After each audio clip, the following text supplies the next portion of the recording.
अस्सलाम वालेकुम स्टूडेंट्स, कैसे हैं आप सब। उम्मीद करती हूँ आप सब खैरियत से होंगे। Welcome to my YouTube channel.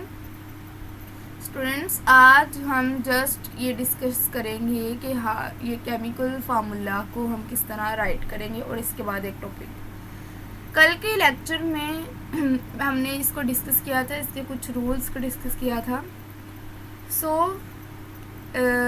जो है ना, आज हम सिर्फ इस पर डिस्कशन करेंगे। एक स्टूडेंट ने कमेंट सेक्शन में बोला था कि मैम आप जस्ट है वो बुक रीडिंग कर रही हैं। मैंने ऑलरेडी एक लेक्चर में आपको बताया था कि why I am just reading the book.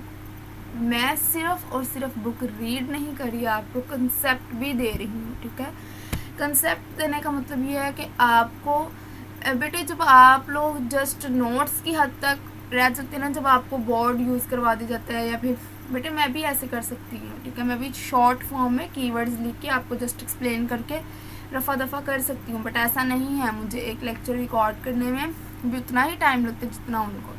लेकिन मैं आपको यहाँ एक बात ये बताना चाहती हूँ कि इस तरह आप बुक रीडिंग की तरफ आएंगे और उस तरह बुक रीडिंग से दूर जाएंगे। ठीक है, हमारा एक्चुअल मोटिव है आपको बुक रीडिंग की तरफ लेकर आना।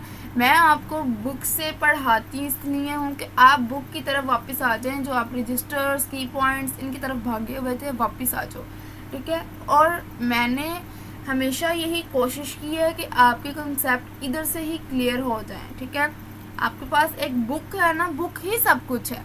ठीक है, ये सिर्फ और सिर्फ पीडीएफ फॉर्म में नहीं है, ये एक प्रॉपर आपको इसमें लेक्चर मिल रहा है। इसमें मैं आपको एक्सप्लेन कर रही हूँ कि ये लफ्ज़ यहाँ पर क्यों लिखा गया है, इसका क्या मतलब है, इस लाइन का क्या मतलब है, इसकी डेफिनेशन का क्या मतलब है।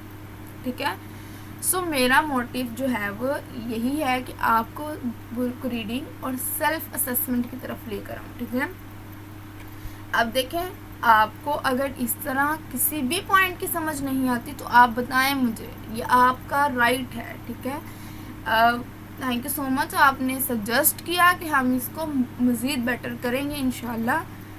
अभी मेरा भी लर्निंग पॉइंट है कि मैं भी अभी जो है वो एडिटिंग वगैरह सीख रही हूँ। इंशाल्लाह जल्द ही इस पर काम किया जाएगा। ठीक है, तो मेरी तब तक यही कोशिश होगी कि आपको ऐसा ना लगे कि ये जस्ट पीडीएफ रीड हो रहा है, आपको लगे कि हाँ एक लेक्चर है जिसमें आपके कंसेप्ट क्लियर हो रहे हैं। ठीक है, तो चलिए स्टार्ट करते हैं।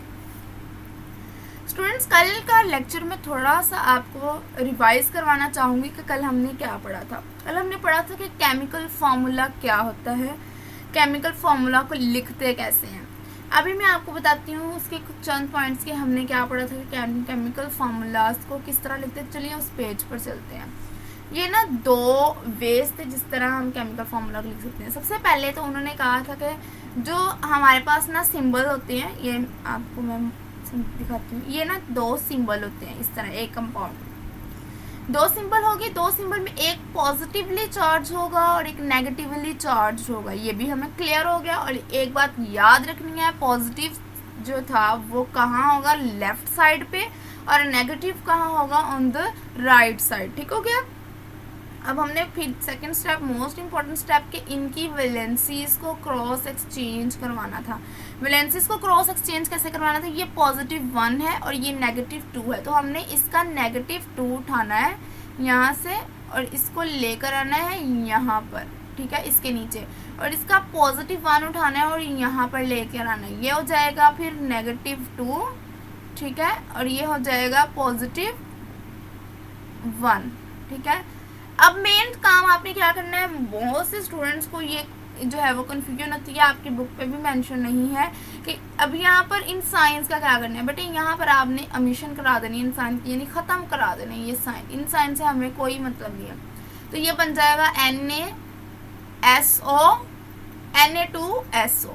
ठीक है, सिंपल सी ये एक बन जानी है। एक मिनट, मैं ज़रा ना इसको देखती हूँ, सॉरी, Na2SO4 बन जाएगा। ओके, 4 इसके पास ऑलरेडी है। ठीक है, फिर इसी तरह एल्यूमिनियम के पास चलते हैं। एल्यूमिनियम के पास था 3 पॉजिटिव, तो ये चला जाना है बेटे इसके पास, इस 3 ने चला जाना है इसके पास, और इस -1 ने आ जाना है इसके पास। तो ये क्या बन जाएगा, एल्यूमिनियम AlCl3 बन जाएगा। ठीक है, यहाँ तक क्लियर है ये बात। फिर चलते हैं, तो कल का लेक्चर था ना, आज हमने इस पर थोड़ी ना टाइम सारा लगा देना है। अब हमने जाना है जी इनकी एक्सरसाइज के ऊपर, जो कल मैंने आप पर छोड़ दी थी। तो ये मत समझिएगा कि मैंने जो भी मुश्किल काम था वो आपके सर डाल दिया, बिल्कुल भी ऐसी बात नहीं है। जो भी काम होगा सारे का सारा करवाया जाएगा, ठीक है। अब कल आपको इसलिए दिया था कि आपने फ्रेश पढ़ा होगा, तो आप जल्दी से जाके इसको कराएं। अगर नहीं भी होगा तो हम है ना यहाँ पर, ठीक है। तो स्टार्ट करते हैं आज का लेक्चर। क्या है, हमने कल पढ़ा सोडियम का, और मैंने आई थिंक पोटाशियम का भी पढ़ा दिया था, ठीक है। आज मैं स्टार्ट करूँगी अमोनियम आयन से, कि अमोनियम आयन केटाइन लेकर और एनाइन डालकर हम किस तरह ये बना सकते हैं। देखें, अमोनियम जो है वो NH4 है। NH4 आपने जो है वो देखना है कि होना क्या है यहाँ पर, ठीक है। ये देखिए, मैं यहाँ पर ना आपको टाइप करके बताती हूँ। NH4 जो है ना, NH4 इसके पास है, इसकी वैलेंसी है यहाँ पर 1। क्या है इसकी वैलेंसी? 1 है इसकी वैलेंसी। सॉरी, यहाँ पर देखें NH4 के ऊपर 1 है ना, तो ये 1 यहाँ का, ये वाला 1 जो है, ये वाला 1 जो है वो जाएगा इस वाले 1 के पास, ये वाले 1 के पास, ठीक है।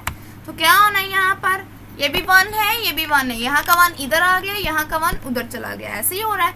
तो ये जो 1-1 एक्सचेंज हुआ है, ये हमारे पास, हम ऐसे भी लिख सकते हैं NH4Cl, ठीक है। अगले पे चलते हैं, तो यहाँ क्या होना है, मैं मार्कर चूज कर, यहाँ पर क्या होना है जी, देखें NH4 है और O2 है, यहाँ पर तो -2 है। ये किसके पास है ना, आप देखते ही समझ आए कि इसने अमोनियम आयन के पास जाना है, यानी NH4 की 2 होनी है। ये आपको किस तरह लिखेंगे, NH4 की 2, तो आप लिखेंगे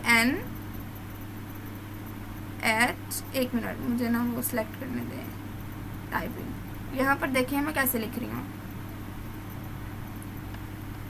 NH4, ठीक है, ब्रैकेट क्लोज करेंगे आप, और यहाँ पर लिखेंगे 2, NH4 और 2 हो जाएगा। और हमारे पास ऑक्सीजन भी है, ऑक्सीजन भी हम इस तरह ही लिखेंगे कि O लिख देंगे बस, ठीक है। NH4, 2 और O, ठीक है।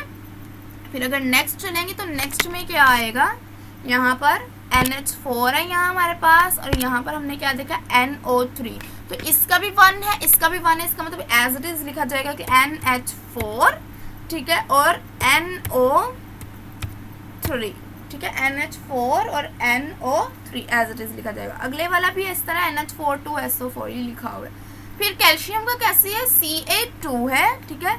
Ca2 यानी ये वाला 2 समझ जाना है आपने, किसके पास जाना है, ये क्लोरीन के पास चला जाना है। तो ये क्या हो जाना है, Ca, उसका 1 है तो 1 ही रहने देना है, Ca। फिर हमने क्या लिखना है यहाँ पर, Ca हो गया, और Cl क्या होना है, ये 2, CaCl2 बन जाएगा। और फिर आगे वाले पे जाएंगे तो यहाँ पर बनेगा हमारे पास Ca, और अब इसके पास क्या है, 2 है, और इसके पास भी क्या है, 2 है, तो Ca2O2, ठीक है। फिर आगे चलते हैं, यहाँ पर क्या होना है, यहाँ पर भी 2 है, यहाँ पर भी 2 है, तो एज इट इज क्या हो जाना है, हमने जिस तरह ये लिखा था उसी तरह सेम ये लिखेंगे। सेम इस तरह नहीं लिख सकते हम, क्योंकि इसके पास भी हमें 2, अब इसके पास 2 चाहिए, इसके पास नहीं, किस तरह होगा, इसको हम किस तरह करेंगे कि, तो क्या होगा यहाँ पर, हम इसको इस तरह लिख सकते हैं, Ca2, ये वाला हो गया, ये वाला 2, ये जो SO के ऊपर 2 था ना वो मैं इधर ले आई हूँ। अब हमारे पास जो है वो Ca वाला 2 बाकी है, जो हमने SO4 के साथ लगाना है। तो कैसे लगाएंगे, SO4, ब्रैकेट क्लोज करेंगे। मैं एक साइड पर ब्रैकेट लगा रही हूँ, दूसरी साइड पे आपने SO4 के साथ लगानी है, ठीक है। यहाँ पर मैं SO4 के साथ लगाने के बाद आपने क्या कर देना, 2 लिख देना, तो Ca2SO4 2 हो जाएगा, ठीक है। अब इतना कर दिया मैंने, यकीन माने जिसको यहाँ तक समझ आ गई ना, ये वाली एक्सरसाइज आ गई, उसके लिए बिल्कुल ईजी हो गया। क्यों, Mg के ऊपर भी 2 है, Co के ऊपर भी 2 था, तो सेम इसी तरह MgCl2, Mg2O2, MgNO3O, सारा इसी तरह सेम चलना है लास्ट तक। एल्यूमिनियम वाला 3 है और क्रोमियम वाला भी 3 है, इसमें भी आपने सेम ऐसे इसी तरह CaCl3 बना देना है, Ca। तो यानी कि ये बहुत आसान है, आप इसकी जस्ट प्रैक्टिस करें। तब तक के लिए अल्लाह हाफिज़।